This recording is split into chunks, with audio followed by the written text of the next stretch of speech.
ஓம் சரணாகத தீனார்த்த பரித்ராண பராயணே சர்வஸ்யார்த்திகரை தேவி நாராயணி நமஸ்துதி. வணக்கம் நேயர்களே, இது மகாலட்சுமி ஜோதிடம் வழங்கும் காலச்சக்கரம். உங்கள் அன்பு ஜோதிடர் ஸ்ரீராம்ஜி பேசுகிறேன். அனைவரும் நலமுடன் இருக்கிறீர்களா? நன்றாகத்தான் இருப்பீர்கள், நன்றாக இருக்க வேண்டும். இன்றைய காணொளியில் நாம் காண இருப்பது லக்னாதி யோகம், ராசி அதி யோகம். இதான் தலைப்பு. நேரடியான யோகங்களை தவிர்த்து ஜோதிட சாஸ்திரத்தில் மறைமுகமாக நிறைய யோகங்கள் நம்மை வழிநடத்தி செல்லும். அந்த வகையில் ஒரு 2 விதமான யோகங்கள் தான் இந்த லக்னாதி யோகம், ராசி அதி யோகம்னு சொல்லுவாங்க. இந்த ராசி அதி யோகம்ங்கிறத சந்திராதி யோகம் அப்படின்னு கூட பெயர் வைக்கலாம்.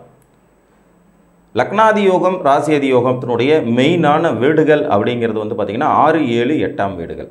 நீங்கள் எந்த லக்னத்தில் பிறந்திருந்தாலும் உங்கள் லக்னத்திற்கு 6, 7, 8ஆம் இடத்தில் இயற்கை சுபர்கள் அப்படின்னு சொல்லக்கூடிய குரு, சுக்கிரன் மற்றும் புதன், இந்த 3 பேரும் வரிசையாக இருந்தாலும் சரி, ஒருவருக்கொருவர் தொடர்பு கொண்ட நிலையில் ஒரே வீட்டில் அமர்ந்திருந்தாலும் சரி, இந்த லக்ன அதியோகம் அப்படிங்கிறது ஏற்படும்.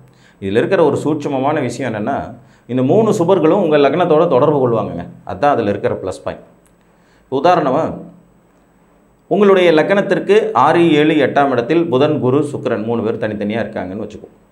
அப்படி இருக்கும்போது இதில் ஒருவர் உங்கள் லக்னத்தை பார்ப்பார், மீதி 2 உங்கள் லக்னத்திற்கு முன்னும் பின்னும் உள்ள வீடுகளை பார்த்து சுப வலிமையை ஏற்படுத்துவாங்க. இதன் மூலமாக இந்த லக்னம் என்பது வலுப்பெறும். புரியுதுங்களா? லக்னம் வலுப்பெறும்போது ஜாதகர் தன்னம்பிக்கை மிகுந்தவராக, செயல்திறன் மிக்கவராக, சுய முடிவு எடுப்பவராக, வாழ்க்கையில் போராட்டங்கள் இருந்தாலும் அதன் மூலம் வெற்றிகளை சந்திப்பவராக, தொடர்ந்து முன்னேறி செல்பவராக, பிறப்பினால் சாதாரணமான நிலையில் இருந்தாலும் வளர வளர தன் சாமர்த்தியத்தினாலும் திறமையாலும் முன்னேற்ற பாதையில் அடியெடுத்து வைக்கக்கூடிய நபராக, நீண்ட ஆயுள் உடையவராக, நல்ல வாழ்க்கை துணை உடையவராக, தனக்கும் சமுதாயத்திற்கும் நல்ல நிலையில் தொடர்புகளை ஏற்படுத்தி கொள்பவராக, சமுதாயத்திற்கு பிரயோஜனப்படும்படியான வாழ்வியலை வாழ்பவராக இருப்பார். லக்ன அதியோகத்தினுடைய வெகு சிறப்பு இது. நீங்கள் எந்த லக்னத்தில் பிறந்திருந்தாலும், எந்த லக்னமாக வேணாலும் இருக்கலாம். உதாரணமாக நீங்கள் கும்ப லக்னம்னு வச்சுக்குவோம். இப்போ கும்ப லக்னமாக நீங்கள் பிறந்திருக்கீங்க. 6ஆம் இடத்துல குரு இருக்கார், உச்சம். 7ஆம் இடத்துல சுக்கிரன் இருக்கார். 8ஆம் இடத்துல புதன் இருக்கார், இவரும் உச்சம். இதில் சுக்கிரனுக்கும் புதனுக்கும் இருக்கக்கூடிய ஒரு சூட்சுமம் என்ன அப்படிங்கிறத இந்த இடத்துல சொல்லிடுறேன். சுக்கிரனும் புதனும் சூரியனுக்கு பக்கத்திலேயே சுற்றிக்கிட்டு இருக்கக்கூடிய ஒரு கிரகங்கள். அதனால் இந்த லக்ன அதியோகத்தில் சூரியன் சம்பந்தப்படலாம், குற்றமில்லை. இந்த கிரகங்களோடு சூரியன் தொடர்பு கொள்ளலாம். அதனால் இந்த லக்ன அதியோகம் பழுதுபடாது, வலுதான் அடையும். அதனால் லக்ன அதியோகத்தில் சூரியனுக்கு மட்டும் விதிவிலக்கு உண்டு. ஆனால் லக்ன அதியோகத்தில் சனி, செவ்வாய், ராகு, கேது சம்மந்தப்படக்கூடாது. அப்படி பட்டாங்கன்னா அது யோகத்துக்கு பதிலாக யோக பங்கத்தை ஏற்படுத்திவிடும். யோகம் முழுமையாக வேலை செய்யாது. இப்போ மேற்கூறிய உதாரணத்திலே பார்ப்போம். 6ஆம் இடத்தில் குரு உச்சம், கும்பலக்னம். 6ஆம் இடத்துல குரு, 7ஆம் இடத்துல சுக்கிரன், கூடவே சனி இருக்கார். 2 பேரும் 5 டிகிரிக்குள்ளே அணைஞ்சிருக்காங்களா? இங்கே லக்ன அதியோகம் வேலை செய்யாது. லக்னம் வேறு விதத்தில் வலுப்பெறும், ஆனால் லக்ன அதியோகமாக வேலை செய்யாது. புரியுதா உங்களுக்கு? இதே நேரத்தில் 6ஆம் இடத்துல குரு இருக்கார், 7ஆம் இடத்துல சுக்கிரன் இருக்கார், கூடவே சூரியன் இருக்கார், 8ஆம் இடத்துல புதன் உச்சமாக இருக்கார். இது பிரச்சனை இல்லை. இதுதான் அந்த டிஃப்ரென்ஸ். அப்போ லக்ன அதியோகத்தின் சூட்சுமம் என்ன? வலிமையான தேகம், வலிமையான புத்தி, வலிமையான முன்னேற்றத்தை உங்களுக்கு கொடுக்கக்கூடியது. நீங்கள் எந்த லக்னத்தில் பிறந்திருந்தாலும் உங்கள் லக்னத்திற்கு 6ஆம் இடம், 7ஆம் இடம், 8ஆம் இடத்தில் இயற்கை சுபர்கள் என்று சொல்லக்கூடிய, சந்திரனை தவிர்த்து இயற்கை சுபர்கள் என்று சொல்லக்கூடிய குரு, சுக்கிரன், புதன், இந்த 3 பேர் இருக்கணும். தனித்தனியாகவும் இருக்கலாம், சேர்ந்தும் இருக்கலாம். இது ஒரு விதி. இதில் யாரேனும் ஒருவர் ஆட்சி உச்சம் அடைந்திருந்தால் மிக அதீத சிறப்பு. லக்ன அதியோகத்தில் யாராவது ஒருத்தர் ஆட்சி உச்சம் அடைஞ்சிருக்காங்க 6, 7, 8லைனா இன்னும் கூடுதல் வலிமையை பெறுவீர்கள். இதில் சில நிலைகள் 6ஆம் இடத்துல ஆட்சி பெற்ற கிரகம் இருக்கிறது நல்லதா சார்? லக்னாதிபதியோட 6ஆம் அதிபதி வலுத்தால் சிரமம் ஆயிற்றே அப்படிங்கிற நிலை வரும்போதும் கூட இங்கே லக்னாதிபதியின் வலுதான் எல்லாவற்றையும் தீர்மானிக்குங்கிறதுனால லக்ன அதியோகத்திற்கு கூட லக்னாதிபதியின் வலு என்பது நிச்சயம் வேண்டும். அதை நம்ம மறுக்க முடியாது. 6ஆம் இடத்தில் வலுப்பெற்ற சுபக்கோள்கள் உங்களுக்கு நல்ல வேலை, நல்ல கடன், நோய் வந்தாலும் தீர்த்து கொள்ளும் தன்மை, போட்டிகளில் வெற்றி பெறும் சூழல் போன்றவற்றைத்தான் முதன்மைப்படுத்தி தரும் அப்படிங்கிறத நீங்கள் மறந்துடக்கூடாது. 6ஆம் அதிபதி வலுவாக இருந்தாலே உடனே நோய் மட்டும்தான் அப்படின்னு யோசிக்கிறது இல்லை. போட்டிகளில் வெற்றி பெறுவதும் 6ஆம் இடம் தான், நல்ல உத்தியோகம் பெறுவதும் 6ஆம் இடம் தான். ஸோ இந்த சூட்சுமங்களையும் நம்ம கடைக்கொள்ள வேண்டும். 8ஆம் இடத்தில் வலுவான சுபக்கோள்கள் இருக்கும்போது, நான் இங்கே சொன்னதே லக்ன அதியோகத்தில் சுபக்கோள்களுக்கு தான் முக்கியத்துவம் சொல்லியிருக்கேன். பாவக்கோள்கள் 6, 7, 8 ஆட்சி பெற்று இருந்தாலுங்கிற கணக்கு இல்லை. இங்கே சுபர்கள் வலுப்பெற வேண்டும். இவர்கள் லக்னத்திற்கு முன்னும் பின்னும் பார்வை செலுத்துவது மற்றும் லக்னத்தை பார்வை செலுத்துவது என்பது எப்போதும் சிறப்பு. இப்போ ஒரு சிறப்பான லக்ன அதியோகம் அப்படிங்கிறத எடுத்துக்கலாம். இப்போ ஒரு மகர லக்ன ஜாதகம், 7ஆம் இடத்துல குரு இருக்கார், 6ஆம் இடத்துல புதன் இருக்கார். இப்போ இங்கே புதனும் ஆட்சி, குருவும் உச்சம், 8ஆம் இடத்துல சுக்கிரன் இருக்கார். இது லக்னத்திற்கு 6, 7, 8 வலுப்பெற்ற ஒரு அமைப்பில் லக்னத்தின் முன்பின் வீடுகளும் லக்னமும் அதிக ஒளித்திறனை பெறும். அப்போ ஜாதகர் செயல்திறன் மிக்கவராக வெற்றி பெறுபவராக இருப்பார். இதே விதி அப்படியே சந்திரனுக்கும் பொருந்தும். சந்திர அதியோகம் என்று சொல்லக்கூடிய ராசி அதியோகத்திலையும் இதே விதி தான். உங்கள் ராசிக்கு 6, 7, 8ஆம் இடத்தில் இயற்கை சுபர்கள் என்று சொல்லக்கூடிய புதன், குரு, சுக்கிரன் இவர்கள் அமர்வது இது சந்திராதியோகமாகவும் வரும். இதில் புதனோடையும் சுக்கிரனோடையும் சூரியன் எப்போதும் சம்பந்தப்படக்கூடிய ஒரு கிரகம் என்பதனாலேயே கிட்டத்தட்ட சந்திர அதியோகம் ஏற்படும் போது சந்திரன் ஒளி பொருந்தியவராக தான் இருப்பார். இது ஒரு சூட்சுமமான விதி. தேய்பிரையில் இருக்காரோ வளர்பிரையில் இருக்காரோ அது வேறு விஷயம். ஆனால் கிட்டத்தட்ட ஒன்று பௌர்ணமிக்கு இருப்பார், அல்லது பௌர்ணமியை நோக்கி நெருங்கி கொண்டிருப்பார், அல்லது பௌர்ணமியை முடித்த நிலையில் இருப்பார். இது இன்னும் கூடுதல் சிறப்பு. ராசி அதியோகமாக செயல்படுவது மட்டுமல்லாமல் சந்திர அதியோகமாகவும் செயல்பட்டு உங்கள் ஜாதகத்தில் ஒளியை பெறுவது, ஒளியை திரும்ப கொடுப்பதுங்கிற 2 விதிகளும் இதில் பொருந்தி வரும். இந்த 2 விதிகளும் பொருந்தி வர்றதுனாலேயே ஜாதகர் மத்தியம வயதிற்கு பிறகு மிகவும் தன்னம்பிக்கை உடையவராக, வாழ்வியலில் வெற்றி பெறக்கூடிய தகுதி கொண்டவராக, தான் சார்ந்த துறைகளில் மிகவும் மேன்மையும் பெருமையும் வைராக்கியமும் சொல்லும் செயலும் புகழும் உடையவராக, நீண்ட ஆயுள் உடையவராக, நல்ல தேக ஆரோக்கியம் கொண்டவராக இருப்பார்.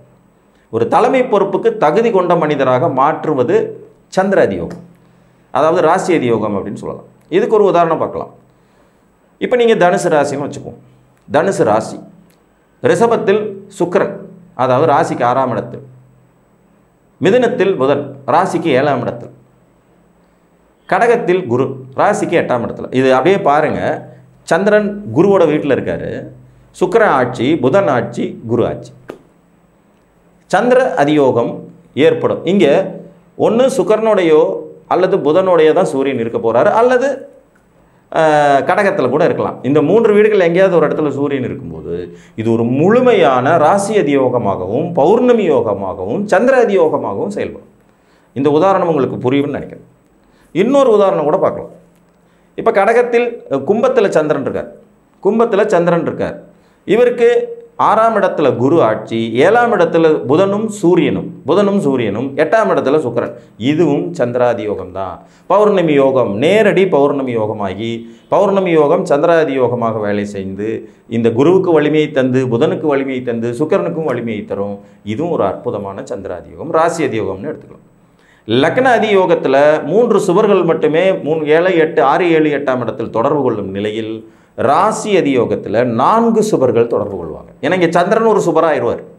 ஒளி பொருந்திய நிலையில் தான் கண்டிப்பாக ராசி அதியோகம் ஏற்படவே செய்யும். அப்போ லக்ன அதியோகத்தை விட ஒரு 10-20 மார்க் அதிகம் பெறக்கூடியது ராசி அதியோகம். ஆனால் என்ன பிரச்சனைனா, லக்ன அதியோகம் என்பது பிறந்தது முதல் வேலை செய்யும், ராசி அதியோகம்ங்கிறது மிடில் ஏஜுக்கு அப்புறம் தான் வேலை செய்யும். இதுதான் வித்தியாசம். இப்போ துலாத்தில் சந்திரன் இருக்கிறார், சம உச்சம். மேசத்தில் சூரியன் உச்சம், கூடவே புதன். மேசத்தில் சூரியன் உச்சம், கூடவே புதன். ரிஷபத்தில் சுக்கிரன் ஆட்சி, மீனத்தில் குரு ஆட்சி. இது ஒரு அற்புதமான பௌர்ணமி மற்றும் சந்திர அதியோகம். உங்களுக்கு கூர்ந்து கவனிச்சு பார்த்தீங்கன்னா புரியும். ராசிக்கு 6, 7, 8ஆம் இடத்தில் இயற்கை சுபர்கள் அமரப்பெற்று அவர்கள் வலு பொருந்தியவர்களாக இருக்க அந்த வலுவை இங்கிருந்து சந்திரனும் திருப்பி கொடுப்பதுங்கிறது. லக்னத்திற்கும் ஒளி உண்டு, ராசிக்கும் ஒளி உண்டு என்பதை நீங்கள் மறந்துடக்கூடாது. ஜோதிடம் என்பதே ஒளியியல் தத்துவம் தான். ஒளியின் அளவீடுகளின் ஏற்படும் வித்தியாசங்கள், குளறுபடிகள், கலப்பு ஒளிகள், இதுவே உங்கள் ஜாதகத்தின் பலனை பரிணமிக்கும் விதிகளாகும். சனி பகவானுக்கு ஆழ்ந்த நீல நிற ஒளியை கொடுத்துருக்காங்கன்னா சோம்பேறித்தனத்தை கொடுக்கும், தூக்கத்தை கொடுக்கும், மந்தத்தனத்தை கொடுக்கும்னு அந்த ஒளியின் அடிப்படையிலேயே சொல்லப்படுகிறது. செவ்வாய்க்கு கடும் சிகப்பை கொடுத்திருக்கிறார்கள், வெப்ப அலையை வெளிப்படுத்துகிறது, கோபத்தை குறிக்கும், யுத்தத்தை குறிக்கும், வேகத்தை குறிக்கும் அப்படின்னு சொல்லப்படுகிறது. அப்போ இந்த லக்ன அதியோகம் சந்திர அதியோகம் அமையப்பெற்றவர்கள் மிக பெரும் குடுப்பினை உடையவர்கள். இதில் ரெண்டும் சேர்ந்து பிறக்கக்கூடியவங்க மாபெரும் அதிர்ஷ்டசாலிகள் ஆவாங்க. ஒரு உதாரணம் எடுத்துக்கலாம். ஒரு கன்னி லக்னம் கன்னி ராசி, கன்னி லக்னம் கன்னி ராசி உத்தர நட்சத்திரத்தில் பிறந்திருக்கார். கன்னி லக்னம் கன்னி ராசி உத்தர நட்சத்திரத்தில் பிறந்திருக்கார். சந்திரன் லக்னத்திலே உட்கார்ந்துட்டு இருக்கார். இந்த சந்திரன் என்ற வீட்டுக்கு நேர் 7ஆம் இடத்துல சுக்கிரன், சூரியன், குரு 3 பேர் இருக்காங்க. சுக்கிரன், சூரியன், குரு. 6ஆம் இடத்துல புதன். இது ஒரு அற்புதமான லக்னாதி யோகம், சந்திராதி யோகம், பௌர்ணமி யோகம் எல்லாத்தையும் கொடுக்கக்கூடியது. யோசிச்சு பாருங்க, எவ்வளோ பெரிய வலிமையான மனிதராக இந்த ஜாதகர் இருப்பார் என்பது. லக்னமும் வலுப்பெற்று, ராசியும் வலுப்பெற்று, பௌர்ணமி சந்திரன் லக்னத்தில் அமையப்பெற்று, கிரகங்களின் வலுவும் தொகுக்கப்பட்ட நிலையில் பிறக்கிற இந்த மாதிரி ஜாதகங்கள் மேலோட்டமாக பார்த்தா பெருசாக வலிமையே இல்லாத மாதிரி இருக்கும். ஆனால் மிக பெரும் வலிமையுடைய மனிதர்களாக இருப்பாங்க. உங்கள் ஜாதகத்தில் லக்ன அதியோகம், சந்திர அதியோகம் இருக்கிறதா என்பதை இந்த கிரகங்களின் அடிப்படையில் பார்த்து புரிந்து கொள்ளுங்கள். இது யோக பங்கம் ஏற்படுவதற்கு சனி, செவ்வாய், ராகு, கேதுகள் உள்ளே இணைஞ்சிட்டாங்கன்னா முடிஞ்சு போச்சு. இவர்கள் பார்ப்பதனால பெரிய யோக பங்கம் ஏற்படுவதில்லை. ஆனால் இணைந்தாங்கன்னா யோக பங்கம் கண்டிப்பாக ஏற்பட்டுடும். இப்போ மேல் சொன்ன அதே கன்னி லக்னம் கன்னி ராசி உத்தர நட்சத்திரத்தில் பிறந்த ஜாதகர்களுக்கு மிதுனத்தில் சனி இருக்கிறாருன்னு வச்சுக்கோங்க. மிதுனத்தில் சனி பகவான் இருக்கார்.